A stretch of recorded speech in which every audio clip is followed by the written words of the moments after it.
Assalamualaikum warahmatullahi wabarakatuh. Rabbi shrah li sadri wa yassir li amri wahlul 'uqdatam min lisani yafqahu qawli. Rabbi zidni ilman warzuqna fahman. Alhamdulillahirabbil alamin. Puji syukur kepada Tuhan, kita kembali di dalam IG Live Self Inquiry and Philosophy. Sekarang sudah mencapai episode ke-95. 5 episode lagi 100. Dan apa ya, kita akan mempersiapkan yang spesial untuk 100 itu. Oh ya, ini aman ya audioku? Aku nggak harus mendekatkan mic kan? Aman. Saya suaranya oke, teman-teman? Di aku oke. Oke, ya silakan. Ya, sekali lagi selamat datang sahabat-sahabat sekalian, dimanapun berada dan kapanpun. Ini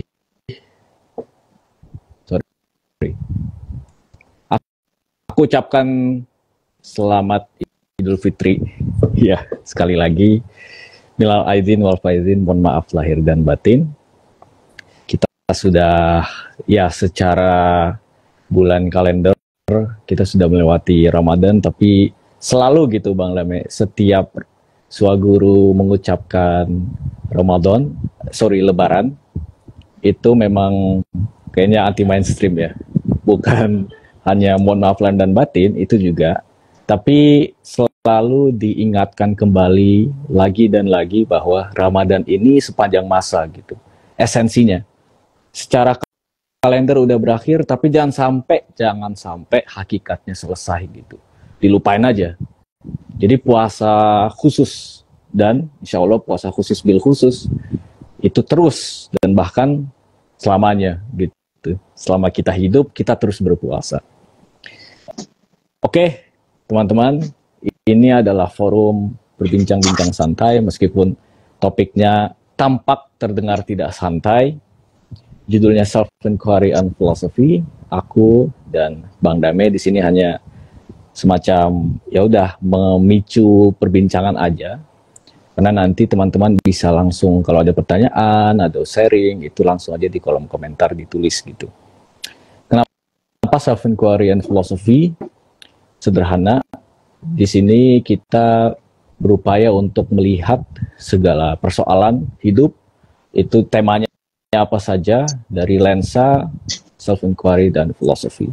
Sudah sering diulang-ulang gitu ya, tapi tidak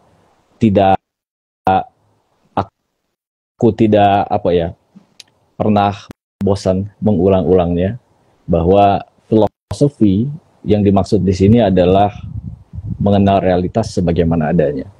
Jadi kita meneliti realitas itu sampai kepada akar hakikatnya.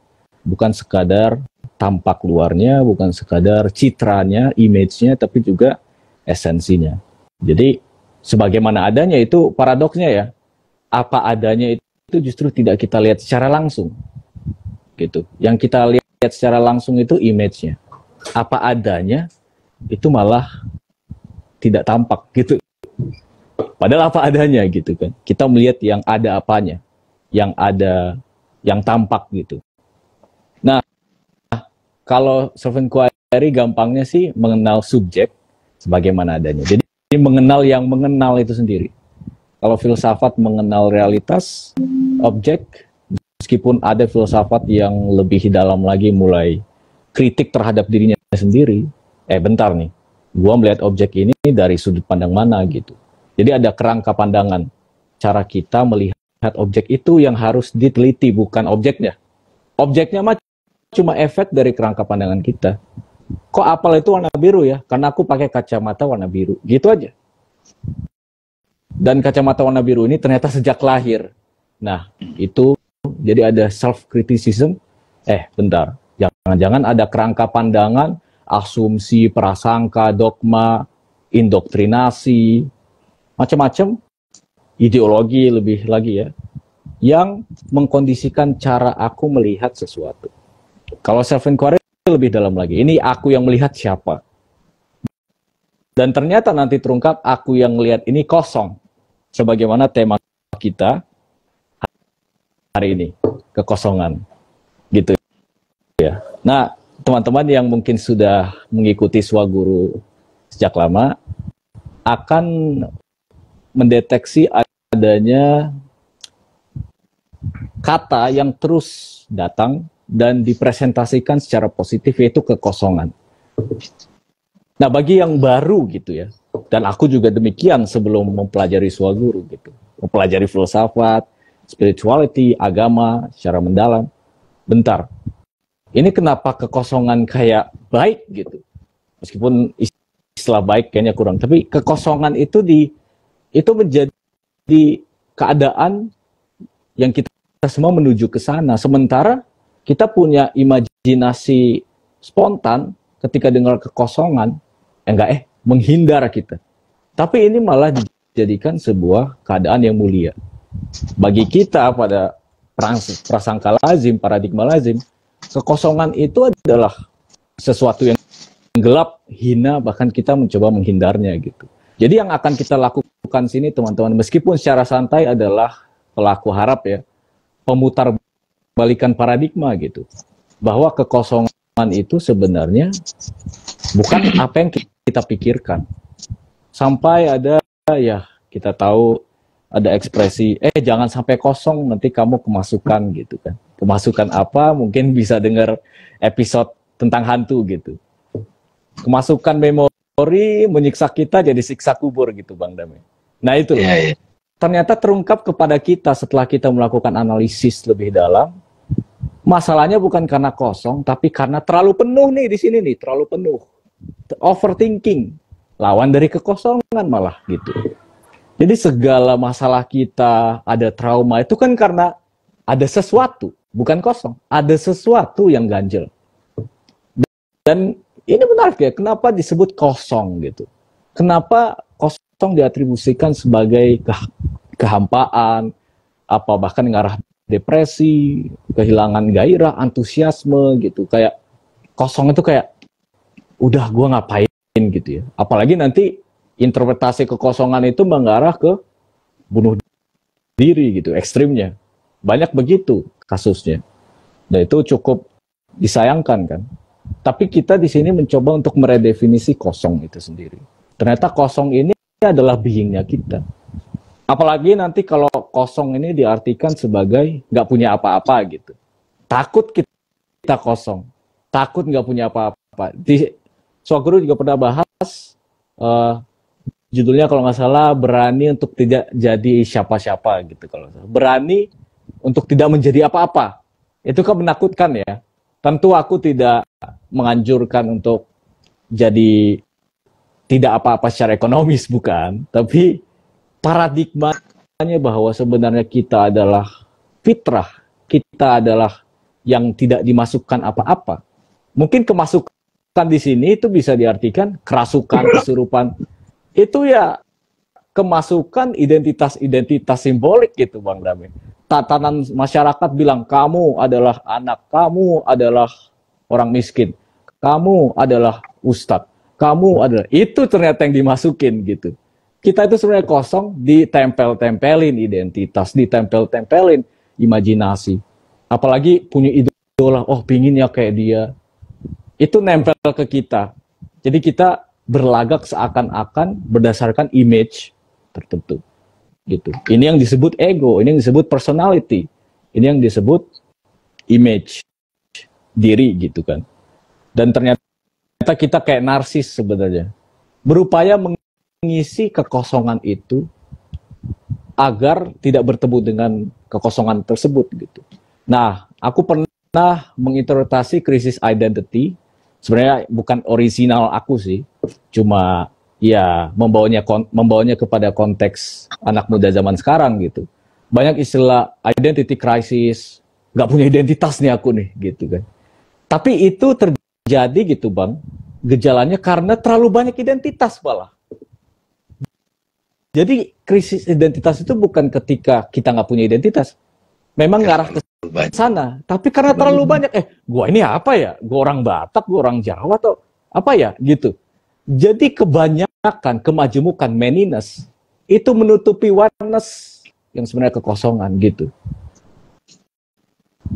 Dan ternyata ini di banyak tradisi agama, terutama ya kita terinspirasi banyak dari Buddhism, meskipun lebih luas lagi gitu secara aplikatif ya kan, bahwa sebenarnya kita itu kosong, terus yang lain-lain itu maya, itu image-image itu hanyalah tempelan-tempelan yang berusaha menutupi kekosongan yang sebenarnya itu. Lebih radikal lagi dan agak apa ya, mungkin sulit diterima, tapi menurutku ini perlu dipertimbangkan, direnungkan sama-sama. Rupert Spira yang sering menjadi rujukan kita di Suaguru ini, dia bahkan pernah search saja di YouTube, ada videonya dia membahas tentang depresi. Terus dia mengungkapkan di sana, depresi itu kan ketika dilucuti segala kepunyaan, kita kayak nggak punya bahkan masa depan, mimpi-mimpi, konsep-konsep itu hapus, hilang. Lah bukannya ini lebih dekat gitu dengan sang aku gitu, dengan aku yang kosong, yang nggak punya, mohon maaf, kualitas. Tapi memang nggak punya kualitas, nggak punya predikat, nggak punya I am, yang setelah I am apa? I am sad, I am a lawyer, I am a police. Nah, yang objek-objek itu hilang, akhirnya jadi I am aja yang kosong sebenarnya, gitu. Nah, ini deket, depresi deket sebenarnya dengan itu. Nah, ini kita renungkan sama-sama, kira-kira gitu. Oke, itu saja pendahuluanku. Semoga bisa langsung memicu ya pikiran kita untuk menjelajah lebih jauh lagi dan berani untuk melakukan self-inquiry bersama-sama. Silakan kepada Bang Dami. Terima kasih Bang Arif. Terima kasih teman-teman yang menonton perbincangan malam ini. Bismillahirrahmanirrahim. In the name of God, the most merciful and compassion. Assalamualaikum warahmatullahi wabarakatuh.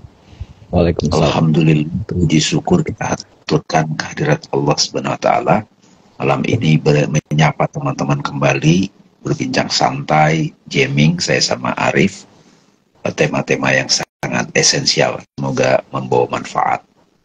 Hormat kita pada guru-guru yang hadir dalam perjalanan hidup kita, khususnya Rasulullah Nabi besar Muhammad SAW. Makasih Bang Arif telah memberi pengantar yang sangat elaboratif untuk tema malam ini kosong. Teman-teman, saya ingin mulai dari pemahaman ini dulu. Ada kata, ada realitas. Gitu. Ini penting dalam filsafat gitu kan, ini self inquiry and philosophy. Jadi sering kita tidak bisa tajam membedakan antara kata dan realitas. Ya. Sehari-hari kita ketemu berbicara, berkomunikasi itu pakai kata.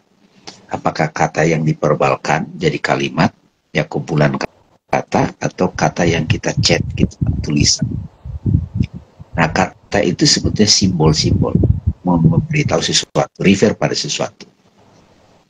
Saya suka kasih contoh yang sederhana itu seperti kata air gitu, A-I-R gitu. Air itu sebuah kata diucapkan jadi verbal, tapi realitasnya kita tahu, dia ada pengalaman kita tentang itu, yang kita minum. Nah, terus pengalaman itu membuat kita tahu apa maksudnya air itu. Nah, sekarang kita mulai masuk kepada kata kosong gitu. Atau sebelum ke kosong deh, kata yang refernya itu non-fisik. Kalau tadi air kan fisik. Kayak misalnya cangkir gitu, cangkir. Kata cangkir ini sebetulnya realitas. Di tempat lain mungkin beda, cup gitu, atau bahasa Inggris atau bahasa Jawa dan lain-lain. Itu harus mahir kita membedakannya. Kita berdoa itu pakai kata gitu. Tapi ada orang itu udah nggak pakai kata, hanya diam aja, tapi nyampe gitu. Jadi ada kata, ada realitas. Sebetulnya setelah ada realitas, ada kata, ada juga pemaknaan terhadap realitas mental. Nah, jadi ketika kita misalnya menyebut kata yang atau realitas, kita refer pada kontemplasi realitas yang non fisik, kita mulai bingung tuh. Misalnya sad, baik benci gitu, sedih gitu, cemburu gitu. Itu kan realitasnya di mana gitu? Realitas itu tidak selalu eksistensi fisik. Realitas itu ada non fisik kalau kita kategorikan pakai akal itu. Sedih, benci. Nah, sekarang kalau kita bicara kosong, refernya kemana? Buddha menyebutnya itu kosong, yang dimaksud Buddha itu adalah nirwana, teman-teman. Kalau kosong yang kalau kita refer ke tasawuf sufi, itu sebetulnya maksudnya zat. Sebelum ada ciptaan, yang ada apa? Ya ada yang sebenarnya gitu. Ya. Jadi ada kata, ada realitas gitu. Jadi teman-teman sekalian, kalau sekarang kita mau mencoba mengalami kekosongan, mengenal recognition kekosongan, saya kenal benci. Ya, I am aware of feeling sad, feeling hate gitu. I am aware of gitu. Aku menyadari benci. Ini semua referensi kita adalah direct path, pengalaman langsung. Karena itu direct experience gitu. Tuhan gitu, Tuhan. Atau nama lainnya itu kita sebut God, Allah. Nah, kalau disebut kasih, damai itu quality gitu. Ini teman-teman. Jadi ketika kita sebut kata kosong, yang dimaksud di sini apa nih? Nah, ini makanya perlu perbincangan kontemplatif. Nah, perbincangan filosofi itu sebetulnya di wilayah itu, tapi pakai akal yang utama. Kalau self inquiry itu langsung didirect ke diri kita, self inquiry. Itu teman-teman. Ini sudah hampir 100 episode, teman-teman. Ya, dari dulu kita jarang tuh membahas seperti ini. Kita cuma ikut aja kata orang. Itu kan bahasa dogmatis gitu. Kita ikut saja gitu. Padahal kita belum paham secara intelektual. Apalagi pengalamannya belum. Filosofi ngajak kita ke situ. Ada lagi pengetahuan iluminatif namanya. Kalau iluminasi, pancaran gitu, atau penyingkapan. Jadi Siddhartha ketika Siddhartha Gautama mengalami satu enlighten, dia menggunakan kata nirwana. Nah, itu akhirnya mulai dicari padanan katanya adalah kosong. No appearance. Jadi waktu tadi Bang Arif bicara depresi kan mau dikosongin tuh. Jadi penderitaan orang itu bukan lagi kosong, teman-teman. Penderitaan orang itu terlalu banyak atribut. Ya. Jadi ketika banyak atribut, kita itu kadang terlalu banyak berita, kita bingung mau yang mana. Nah, ketika kita lepasin satu-satu atribut itu, ya, identitas-identitas yang datang dan pergi itu lah. Nah, identitas itu menjadi sembahan, itu ilah gitu. Ilah gitu, sembahan yang disembah Tuhan. Kan kalau kita tarik kepada terminologi atau framework Islam, la ilaha, la ilaha, neti, terus. Ketika sudah sampai pada tidak ada lagi atribut yang ditempelkan, apa kata-katanya? Apa itu? Kosong. Nah, kosong itu sebetulnya kalau Eckhart Tolle waktu di depresi usia 29 mau bunuh diri juga, Bang Arif, dia menyebut itu no strip thing. Kalau disambung nothing, tidak ada gitu. Jadi itu beda antara nothing, tidak ada itu kan makanya nihilisme. Orang takut kosong itu. Jadi aku jadi nggak ada dong. Bukan tidak ada tempelan, kamu justru apa adanya. Nah, apa adanya ini kan yang disebut akhirnya kalau ke dalam framework Islam itu fitrah gitu. Kembali kosong, kembali murni, ummi. Jadi salah satu makna ummi itu selain ibu, ummi kan gitu. Ummi itu bukan buta huruf, teman-teman. Murni. Saya mengetahui tanpa tempelan dari luar. Tahu itu sendiri. Murni, ummi. Nabi disebut ummi, kosong gitu. Ya. Di dalam kekosongan itu semua dia adalah pure gitu. Nah gitu teman. Nah, jadi itu perbincangan filosofi. Bagaimana saya mengalami itu? Kita mulai dari yang fisik dulu teman-teman. Ada satu terminologi kata yang tepat untuk kosong itu Bang Arif, teman-teman, adalah space. Ya. True. Lebih enak bahasa Inggrisnya itu space. Kalau di bahasa Indonesia kan itu kan jadi ruang. Ada juga namanya room, ruangan, gitu ya. Ada itu Kamar. ada dinding, kamar Ya. gitu. Room. Kalau space itu sebetulnya tak terbatas. Coba. Kita semua mengalami space, tapi kita nggak gitu. Mengalami itu maksudnya I am aware of space. Sebuah kamar, di situ kita masukkan banyak furniture. Kita ngeh bahwa sebelum kita masukkan apapun ke situ, things gitu kan, sesuatu gitu. Ya, nggak ada dulu apapun di situ yang dimasuk. Nah, itu ada itu, nah ini namanya kosong. Space. Yes. Nah, sebelum kita ada penampilan, makanya kalau di dalam filsafat ya Bang Arya, filsafat Islam itu ada, kita harus paham betul dengan tajam dan nggak boleh keliru memahaminya antara kata maujud dengan wujud. Ya. Kita sering menggunakan kata nih wujud cangkir, itu salah. Ini sebetulnya maujud cangkir. Kalau bahasa Inggrisnya itu existent, nt di belakang, yang menampil gitu. Ada existent c. Makanya kadang existent c itu dikasih kata yang lain namanya being gitu. Ya. Kalau becoming, menampil menjadi sesuatu, dari yang ini menjadi becoming. Jadi being itu wujud, ada itu sendiri. Nah, kalau saya ada nggak? Damai ada nggak? Adanya apa? Kosong itu ada nggak? Gitu. Kalau filosofis ya nih Bang ya. Ya. Tapi kan seru. Nah, tapi teman-teman, saya mau kasih pengalaman perbincangan saya sama Arif ya, berdua waktu itu. Saya mengenalkan Arif pengalaman kekosongan. Ya, Arif nanti bisa cerita pengalaman. Jadi teman-teman, kenapa penting kekosongan ini? Disadari.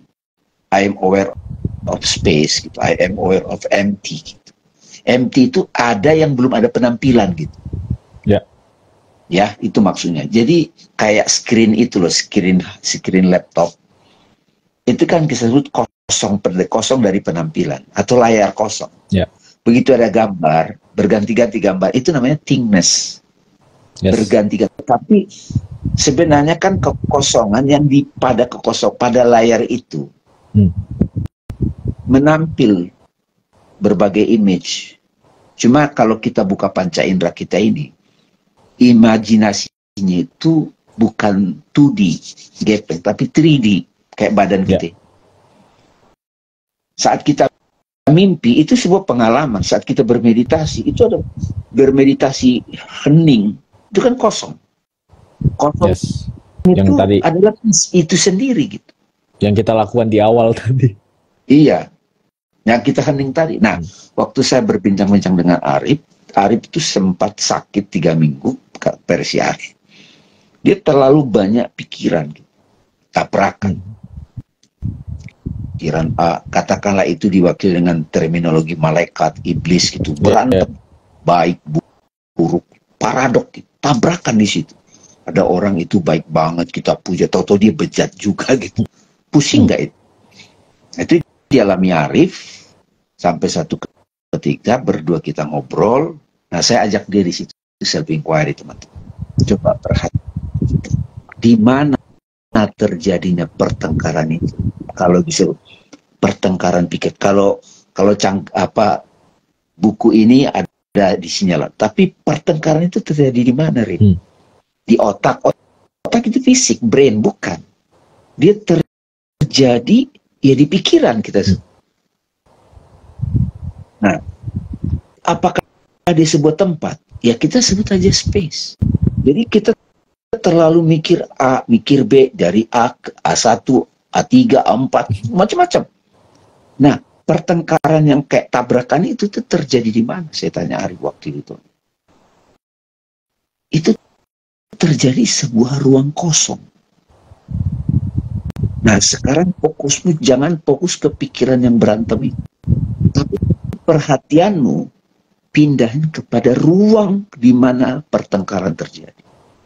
Ibaratnya kayak kita di kamar, ada beberapa orang di situ, perhatian kita jangan ke orang lagi, ke space-nya. Nah, saat itu juga ketika Arif ngeh apa yang saya maksud, dan dia mengalami, ngeh itu berarti ngalamin, bengong Arif sebentar. Nah, pikiran yang berantem itu jadi kayak diam juga.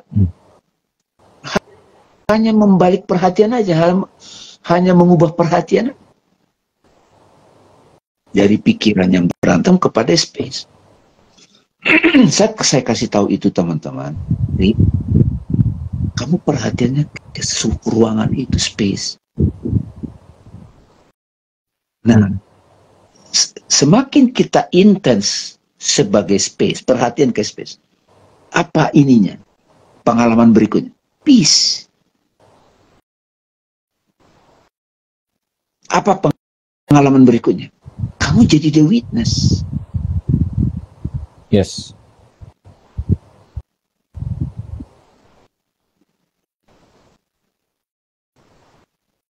Ya. Jadi masih kencang nggak pikiran yang berantem? Udah nggak kencang lagi. Nah, ini kamu latih. Bahkan saya kasih tahu di situ waktu itu, teman-teman, sama Arif. Ini Arif, dirimu adalah space. Itu dirimu. Bukan pikiran itu. Bahkan bukan badan. Bukan emosi. Bukan imajinasi. Dirimu space. Dan space itu adalah damai. Kamu itu. Makanya jadi ada satu buku ditulis Nisar Gadat, namanya You Are Dead. Ya. Atau I Am Dead. Jangan lupa ya.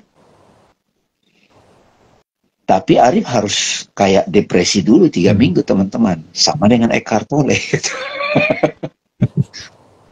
Nah, Jalaluddin Rumi itu menyebut itu pintu masuk.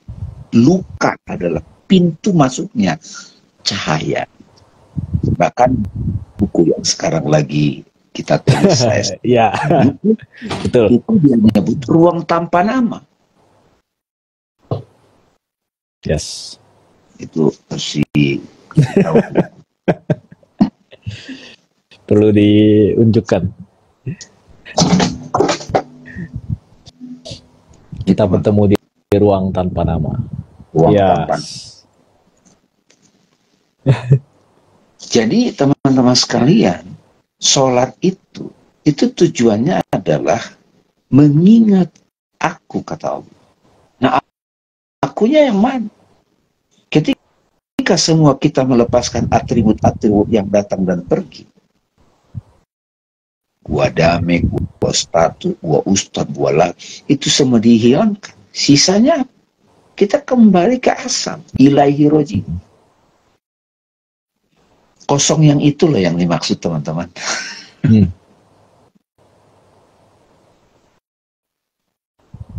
Bukan kosong yang bengong, yang diberitahu, itu masih ada identitas itu. Ya. Ketakutan namanya. Nah, pada waktu itu perbincangan saya sama Arif itu membuat Arif ngeh. Nah, itu yang disebut, oh gitu ya, wake, bangun. Nanti kita pelan-pelan akan berani self-inquiry terhadap kematian, teman-teman. Kiamat Wusta namanya kalau di kontemplasi Al-Quran. Berita besar itu kiamat kubro. Ya. Teman-teman, kiamat Alam kubur itu ketika semua ciptaan tidak ada, no appearance, yang ada apa? Nah, ya. Nah itu kosong. Itu Siddhartha Gautama nyampe ke situ. Nabi Muhammad menurut saya itu menyebut dia. Tapi bukan he or she. Huwa Allah. Ahad, tunggal.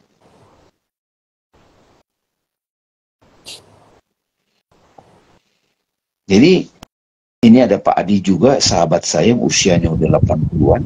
Perbincangan kita nggak ada habis-habisnya tentang ini. Kalau teman-teman sudah pengalaman langsung loh ya. Jangan katanya.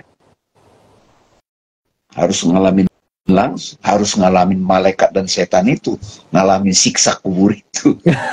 Itu udah bahas siksa kubur belum Bang? Belum ya? Belum. Kita perlu tuh. Kapan ya kita bahas siksa kubur? Ya. Jadi self-inquiry and philosophy temanya siksa kubur. Yes. Lagi dan bisa kita kaitkan juga khusus juga kepada dengan film Pak Joko Anwar, ya kan? Jadi semacam pembacaan terhadap film tersebut, terus kita buka dari perspektif self-inquiry, philosophy. Nah, bagus tuh. Bang Arik bisa cerita nggak sedikit yang bisa kamu bagi aja? Nah, dialog yang kita tadi itu, yang kita berdua itu. Iya. Sejak itu gimana Arif? Itu kan Arif ngeh terhadap kekosongan, kosong. Sejak itu puasa itu kan? Bulan puasa kan? Bulan puasa tahun 2021 itu. Memang dikosongin benar ya, puasa itu kosong. Dan sejak itu aku hanya bisa mengekspresikan aman, nggak ada lagi insecure gitu. Mungkin yang langsung relate dengan anak muda itu ya.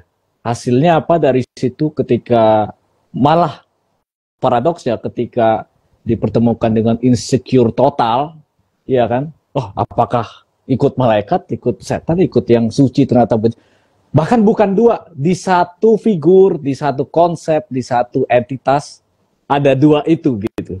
Itu gimana tuh? Jadi kontradiksi inherent di dalam konsep-konsep itu. Mohon maaf Tuhan misalnya. Atau bahkan setan atau neraka gitu kan. Dan itu yang banyak dikupas para seperti Rumi yang dalam puisinya pasti paradoks banyak sekali gitu kan. Sebenarnya untuk menampar kita gimana ya?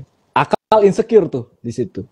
Jadi ketika kita insecure sampai ke ruang kosong yang udah nggak relevan lagi nanti di situ insecure atau secure gitu. Dan karena tadi kosong itu tadi kan Bang Remi nanya kosong itu ada gak sih? Adanya jangan kita artikan sebagaimana ada untuk objek gitu. Objek kan ada di dalam ruang, dia punya tempat gitu. Nah pertanyaannya sekarang ruang tempatnya di mana? Gitu. Oh di bumi di ini nggak bisa juga kita bilang gitu kan. Sampai terus. Ya udah dia adalah ada itu sendiri, kosong itu. Dan kalau dia ada itu sendiri tanpa ruang sebelumnya yang mengandung dia, yang mengkontain dia, maka kita sebenarnya selalu ada di situ terus. Bukan menjadi tujuan aku nyampe sana enggak. Bahkan aku untuk menuju sana udah berada di situ gitu. Ruang tanpa nama ini itu gitu kan. Bahkan aku juga pernah menulis semacam untuk appeal kepada Gen Z, ayo baca Ruang Tanpa Nama gitu. Esainya itu berisi tentang apa sih ruang tanpa nama ini, penjelmaan ruang tanpa nama ini bagi Gen Z. Nah, kalau Gen Z yang suka kesenian, dia nyebutnya ini in the zone, lagi antusias. Misalnya jazzer nih, lagi solo, lagi improve. Kita sebut itu in the zone. Lagi di zona itu. Zona apa? Ruang tanpa nama. Ketika lagi kreatif, entrepreneur muda, atau teknopreneur, tiba-tiba dapat ide bagus saja. Itu dapat dari mana ide itu? Ya kita bilang kan riset dulu, bla bla bla. Tapi momen antusiasmenya itu terjadi di mana? Di ruang tanpa nama. Jadi ruang tanpa nama ini benar-benar sebenarnya sangat relevan bagi Gen Z juga gitu. Lebih dalam lagi teman-teman, yang memungkinkan kita menulis. Adikku kan seorang penulis ya, udah buat novel, insya Allah mungkin nanti bisa terbit gitu di dalam waktu dekat ini, siapapun. Nah, penulis itu gimana dia bisa menulis? Kan harus ada pengamatan dulu kan. Ketika dia terlalu larut dalam perasaan, itu nggak bisa nulis itu. Dia bisa nulis ketika ada semacam penjarakan gitu. Oh, ada sang pengamat, the witness yang melihat fenomena itu. Baru bisa dijadikan kata-kata. Kalau enggak, kalau larut, mana bisa dia nulis gitu. Jadi bahkan kegiatan paling sepele menulis aja, oh aku pergi ke pasar, itu harus ada ruang tanpa nama dulu, harus ada kosong dulu. Itu pun masuk kekosongan gitu. Itu yang bikin aku takjub ya. Ternyata bahkan segala aktivitas, kalau mau ke politik ya, ruang publik itu apa sih sebenarnya? Kan nggak ada itu ruang publik, tempat pertemuan antar diskursus oposisi dan establishment tuh di mana gitu. Itu kan ruang juga, ruang kosong. Gitu. Nah itu, kalau udah dimasukin satu kepentingan, bukan kosong lagi, nggak bisa masuk semuanya ke situ gitu. Jadi harus benar-benar pure. Itu kan jadi subjek politik juga di situ. Silakan. Yang teman-teman mau tanya silakan. Ya, tadi ada satu yang menarik dari Bang Arif tadi itu tentang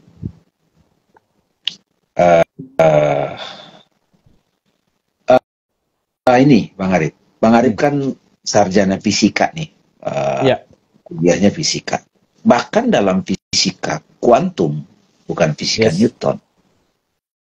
Sesungguhnya ketika diteliti materi, maka ditemukan pada level di dalam itu dari molekul-molekul. Molekul itu jadi ditemukan lagi ada elektron, proton, quark. Gitu. Diteliti sampai pada satu titik lebih luas, yang ada adalah kekosongan gitu. Tapi yang menarik di fisika kuantum, ketika mereka ngeh pada kekosongan, tahapannya begitu Bang Arif, kayak fasenya gitu.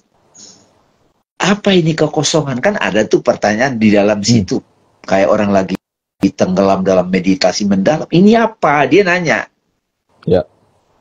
Jawabannya bukan jawaban kata-kata, tapi ya realitas kosong itu. Nah, pada saat yang sama di situ ada penyaksi. Makanya di fisika kuantum disebut penentu gelombang atau partikel itu adalah the observer. Makanya otomatis setelah menyadari kekosongan itu menyadari damai, hening, suwung, lalu the witness. Lalu dari situ juga nanti kita akan menari lagi, dia sudah jadi love gitu. Itulah aktivitas jadinya. Bismillahirrahmanirrahim. Jadi kita semua teman-teman punya potensi bahkan setiap saat undangan untuk mengalami ngeh terhadap apa yang disebut kosong itu. Kalau di buku ini Pak Haidar bagi pengantarnya kosong tapi isi. Nah itu juga upaya untuk menerangkannya gitu. Upaya untuk menerang kosong tapi isi gitu. Yang lebih penting lagi adalah be aware of space. Kalau saya suka istilah space, bahkan unsur manusia ini secara fisik itu kan ada unsur tanah, unsur air lebih lembut, ada unsur api, ya api kan, ada unsur udara gitu, lebih halus lagi, breathing ini napas. Lalu ada yang ketiga yang jarang yang dibahas, elemen kelima dalam film kartun itu apa Bang Arif? Dan kartunnya The Last Ether itu Akasha. Akasha di Akasha itu teman-teman. Makanya hari ini pada momen ini kita bincang-bincang mengenai kosong ini sebagai satu tema sentral, tema sangat penting dalam perjalanan kesadaran manusia. Ya, Jadi betul. bukan, oh gue udah tahu kekosongan, oh kosong. Bukan itu. Pengalaman direct partnya itu yang penting, teman-teman. Nah, itu yang tadi Bang Arif, pengalaman Bang Arif waktu ngeh terhadap kekosongan itu sangat berdampak nggak, Bang Arif? Itu kan dari situ Bang Arif jadi tulis artikel atau esai krisis isyarat hadirnya sang kebenaran. Betul, betul. Cerita nggak itu Bang Arif dikit yang bisa dibagi? Iya, jadi memang setelah kekosongan itu benar-benar jadi ruang kreasi ya. Itu esai setelah itu sebenarnya ada juga refleksi terhadap Ramadan 2021 itu. Nah, tapi emang esai itu bisa menjadi titik balik aku justru malah lebih kreatif dalam menulis. Sebelumnya itu kayak ya mana stuck ya gitu kan. Iya, kayak stuck gitu. Tapi setelah itu kayak jadi benar-benar aku membenarkan gitu. Ruang tanpa nama, kekosongan suwung itu sumber kreativitas. Memang kita aja yang jarang ke sana, makanya jadi agak nge-stuck gitu. Tapi kalau udah ke sana, atau lebih tepatnya bukan ke sana ya, karena kita nggak kemana-mana.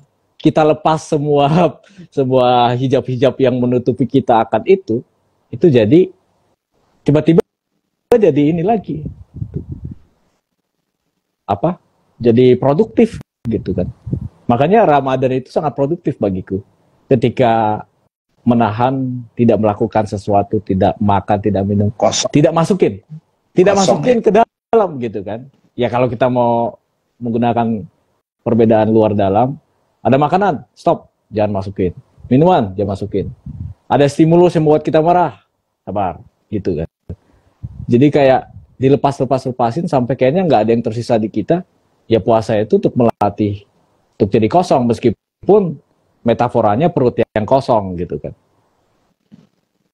Tapi ya ini juga bentuknya kalau itu juga kenapa setelah krisis itu aku jadi mendalami psikoanalisis ya, yang bagi Jacques Lacan hasrat itu kekosongan itu subjek itu aku.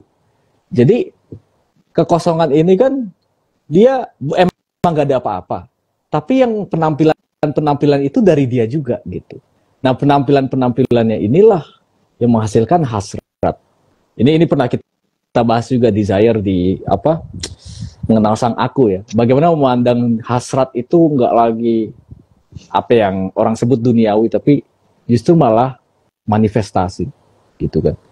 Sama seperti tadi yang Bang Damai bilang, kita itu nggak mencapai kekosongan, oh gue udah sampai gitu. Tapi pengalaman kekosongan itu apa? Justru malah kita kayak sebenarnya ini kenapa harus ada sih IG Live ini? Kan aneh gitu, kekosongan dibicarain. Itu kan sebenarnya kayak ngasih sesuatu yang membatalkan dirinya gitu. Kita mengkhianati arti kosong itu sendiri. Tapi itulah keindahannya. Itulah penampilan, itulah ciptaan, itulah, nah di sini mulai hasratnya di situ gitu. Desire itu adalah tarian ciptaan. Jadi nah, coba Bang Arif, ini kita kaitkan sama term Islam. La ilaha kan tidak ada. Ya. La ilaha, tidak ada ilah. Ilah itu Tuhan yang menampil. Tidak ada penampilan. Illallah.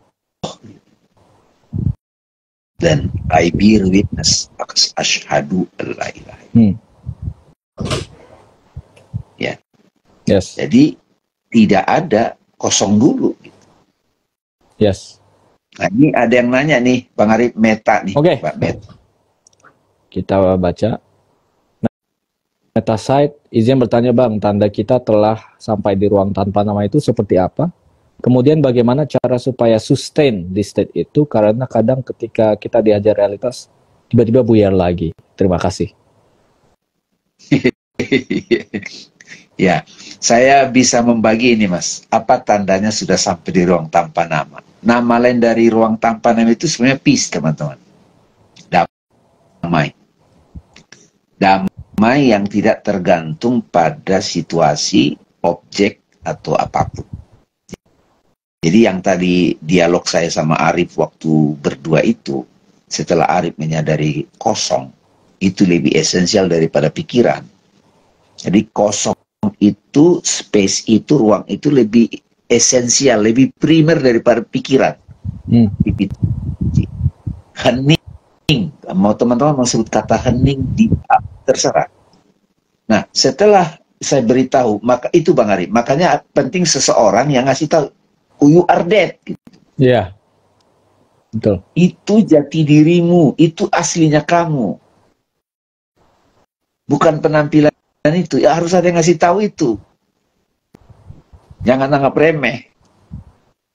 Yes. Nah, setelah itu, fase berikutnya, ternyata kosong itu adalah identitas kita yang sejati, your true self, dan saat yang sama adalah damai, happiness. Itu kan semua happiness yang karena ini, karena itu kan mulai, itu tujuan, bukan intinya. Saat yang sama dia adalah awareness itself, maka muncullah standing as awareness. Nah, bagaimana cara supaya itu sustain? Nah, itu muncullah para nabi, para guru yang memberikan satu disiplin. Kalau di Islam menurut saya itu sholat itu bukan menurut saya sih, teks Quran begitu. Aqimis sholata li zikri. Yes. Dirikan sholat untuk ingat aku. Nah, akunya di situ tadi yang jati diri tadi. Bukan lagi aku yang suka berubah-berubah. Dan dikasih bentuk-bentuk, ada gerakan untuk menuntun pikiran. Pasrah. Nah, itu pasrah itu juga jalannya tuh, pasrah. Surrender, Yes. gitu. Let it go gitu. Let it be. Yang penting pengalaman teman-teman nanti find your way gitu. Kita bisa belajar dari metode orang lain atau yang sudah mengalami itu, tapi kembali lagi nanti kita ada tuh khasnya kita. Sama Arif pernah diskusi juga teman-teman, gimana caramu masuk ke ruang tanpa nama itu? Ya salah satunya ritual sholat, teman-teman. Tapi ritual sholat yang bukan lagi terjebak pada fikih minded. Yes. Mana ya telat nih, bukan begitu. Itu nggak ada kelarnya tuh nanti. Ini yang benar, ini yang benar. Ego lagi main. Kalau di Kristen saat teduh atau meditasi, relax. Gitu. Nah, gimana? Yang menarik kan, gimana kita beraktivitas tapi sadar terhadap identitas sejati kita. Itu yang disebut zikrullah, eling lan waspodo, bertakwa kalau dalam tradisi Islam yang disebut. Tujuan puasa itu agar kamu bertakwa gitu. Lebih sadar pada yang primer gitu. Itu betul. Bang kira-kira. Ini selanjutnya dari Bang Jetdi nih. Turin fokus, masih butuh sedikit fokus ya biar nggak ketiduran apa gimana Bang? Kalau ngantuk ya tidur aja lah. Nah, itu bahasanya Bang. Karena kan ya? Panggilan abang. Ya. Jadi kadang-kadang orang menganggap tidur itu ngantuk, tidur aja Pak. Tidur aja. Justru malah deep sleep itu ya itu kosong. Iya, tidur nyenyak gitu ya. Oke. Terus kosong, nggak tahu apa-apa, nggak bisa apa-apa, bukan siapa-siapa ini. Tiga fakir nih. Betul. Iya. Terima kasih ya, Mas. Iya, ini kayak apa ya, kalau sedang beredar juga nih di antara influencer, komedian gitu. Istilahnya kalau orang kosong itu orang yang dikasih tahun nggak tahu gitu, nggak masuk aja gitu. Dia jadi ya udah lewat aja. Tapi kan itu dia, bahkan kalau kita kasih deskripsi yang menyakitkan, itu dia tetap bisa ya nggak masuk aja gitu kan ke dia. Tapi benar-benar dia kayak jadi patung aja gitu. Tapi ya, Ini ada lagi ini Bang Arif. ya, Kayaknya Bang Arif yang jawab ini. yang mana nih? Arul. Wah, ini mah temanku dia. Temanmu ya. Ya ya. Betul. Gimana menurutmu ya?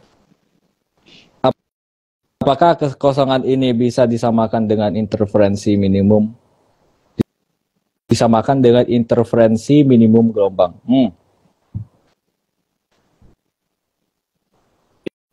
Iya, kalau mau dikaitkan ke fisika kuantum, ada istilahnya superposition gitu.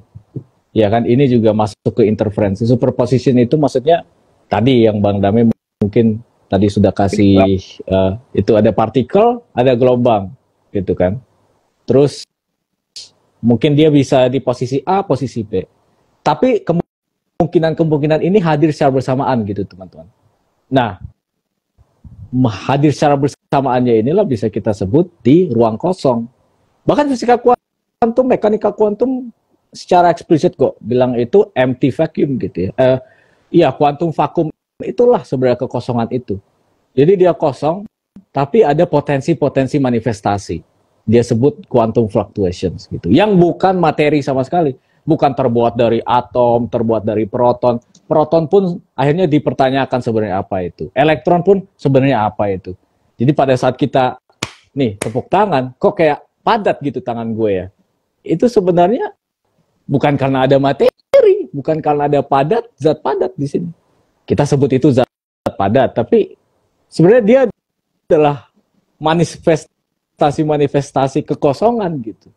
Nah itu secara abstraknya gitu aja dulu untuk ini. Kalau jadi memang teman-teman, iya Bang. Oke. Ya. Ya teman-teman, kalau mau menganalisa hubungan kekosongan dengan thingness, itu sebenarnya saat kita bermimpi teman-teman, atau bermeditasi. Cuman kan tidak terbiasa orang, kita harus mulai menyadari bahwa tidak adanya appearance itu, tidak menampil sesuatu, itu lebih utama daripada activity gitu loh. Puasa itu kan mau ngasih tahu. Ya, betul. Layar screen gambar kosong begini, kok ini udah ada ininya, bayangan tuh di situ. Ya. iPad itu lebih esensial daripada setelah muncul gambar gitu. Bahkan gambar itu adalah aktivitas dari layar kan gitu. Itu yang tadi Bang Arif bilang, ketika kekosongan itu atau realitas itu, zat itu yang tunggal itu beraktivitas, datang dari dirinya sadar, itu yang disebut cinta teman-teman, antusias. On the zone hadir, in the zone kalau in the zone, yes, in the zone, betul. Oke, ini ada lagi. Terakhir ya, aku beberapa kali sadar masuk di state itu benar-benar enteng menjalani hari dan jernih dalam berpikir dan ngambil keputusan full intuisi. Yes, Mbak Meta. Oh, bukan Meta, ya benar, itu benar. Bahkan kalau sudah terbiasa di situ, itu nanti kita akan bertindak itu nggak banyak berpikir lagi. Karena pikirannya udah terlatih. Kayak orang main jazz ya. Kalau kita masih mikir itu kan, waduh ini chordnya mana gitu. Kalau sudah nggak mikir, ya udah itu.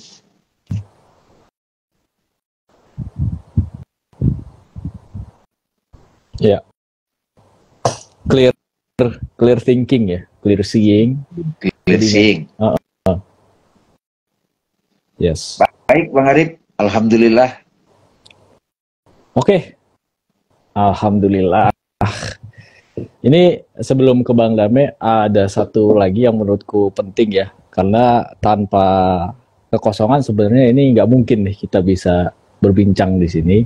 Tidak mungkin juga kita mencoba untuk meneliti kekosongan itu sendiri. Tidak mungkin kita bahkan untuk melakukan self-inquiry gitu. Karena self-inquiry itu adalah ya aktivitas untuk mengarah kepada kekosongan itu. Aku ingat di esai yang tadi aku maksud,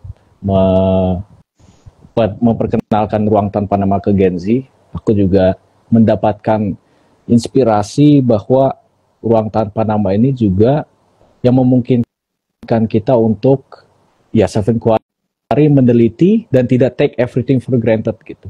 Bayangin kalau kita kosong, ini kita jadi kayak memutar balikan paradigma tadi seperti yang aku bilang di awal bahwa masalahnya itu karena ada sesuatu yang nempel di kita.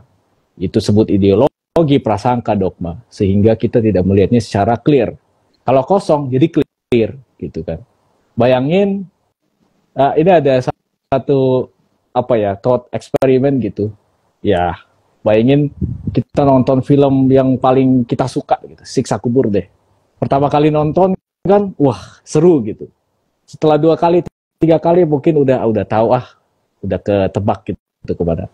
Tapi kalian atau teman-teman bisa pernah bayangin nggak kalau misalnya memori itu dihapus, kita nonton lagi film-film itu seakan-akan yang pertama kali gitu kan. Itu kan jadi memori akan film itu dikosongin. Takjubnya jadi genuine lagi gitu loh. Nah, justru gara-gara itu kita nggak take everything for granted. Sebuah penelitian itu dimungkinkan oleh kekosongan. Sebuah ketakjuban dimungkinkan oleh kekosongan. Apa yang familiar, ini gini aja pasti nanti gitu kan. Makanya aku pernah sharing gitu sama teman-teman, kekuatan yang paling kayaknya sangat seru ya kalau didapatkan adalah untuk menghapus memori sejak at will gitu, sesuai kehendak kita. Terutama menghapus memori tentang film kesukaan kita. Jadi setiap nonton itu lagi, wah ada yang baru gitu kan. Tidak take film tersebut sebagai ya udah biasa aja, for granted gitu. Nah itu kan terjadi di kekosongan juga. Oke, itu aja kepada Bang Dame untuk closing statement. Ya, itu bagus banget tuh Bang Arif. Itu makanya kalau seorang sufi itu menyebut dia itu son of the moment gitu. Dia tidak lagi hidup di masa lalu gitu, di memori. Jadi zikirnya itu bukan mengingat sesuatu di masa lalu, pengulangan bukan.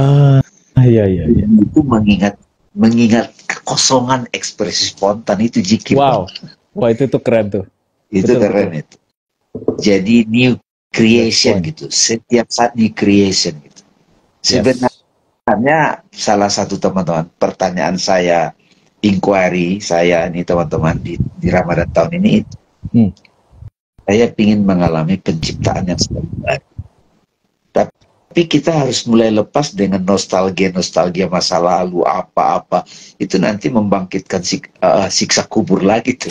Dan kita kubur dihidupkan gitu. Iya. Ya, tapi kan indahnya membosankan teman-teman. Iya. Ya, kayak tadi nonton film tadi 2-3 kali bosan lagi. Padahal kita pingin fresh kan. Yes. Seolah-olah bukan selalu baru gitu. Nah itu yang disebut sufi itu son of moment. Dia adalah putra momen. Wow. Itu seru. Jadi apa tadi ya bahasanya tadi? Ingatnya itu ingat zikrullah itu sebenarnya. Kan paradok lagi. Iya. Kalau ingat mental kan mengingat apa yang sudah kita alami kemarin kan gitu. Iya. Tapi udah lewat. Kalau zikrullah itu beda bukan. Iya. Masih baru. Itu. Wow. Zikrullah itu berarti new expression. Wow. Iya. Gitu.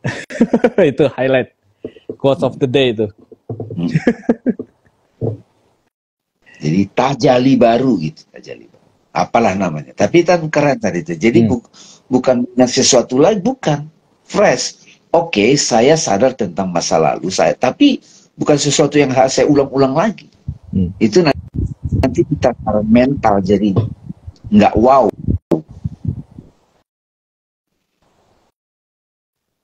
Oke. Alhamdulillah. Terima kasih Bang Arif. Ombak kemarin tidak ada yang sama dengan ombak hari ini kalau di buku itu. Oke. Betul. Jadi ketika kalau seorang sufi bilang kita lagi bercermin di sungai yang mengalir, seolah-olah itu muka yang sama, enggak, itu airnya fresh, berubah. Ya. Oke, terima kasih teman-teman. Terima kasih. Thank you. Semuanya telah menemani kita berbincang pada malam hari ini. Alhamdulillah ya, sudah kerasa gitu. Tadi itu insight yang powerful banget di akhir. Bahwa zikrullah itu bukan mengingat. Itu paradoks yang mengingat ke belakang, bukan, tapi ini mengingat yang bukan di belakang, bukan di depan, tapi selalu ada gitu. Jadi yang selalu gitu. Terus ngapain diingat gitu, itu paradoksnya. Jadinya. Oke, thank you. Semoga yang kita bincangkan sini bisa menjadi berkah dan manfaat untuk kita semua. Teman-teman, jangan lupa all is well. Assalamualaikum warahmatullahi wabarakatuh. Sampai jumpa di pertemuan berikutnya. Bye-bye.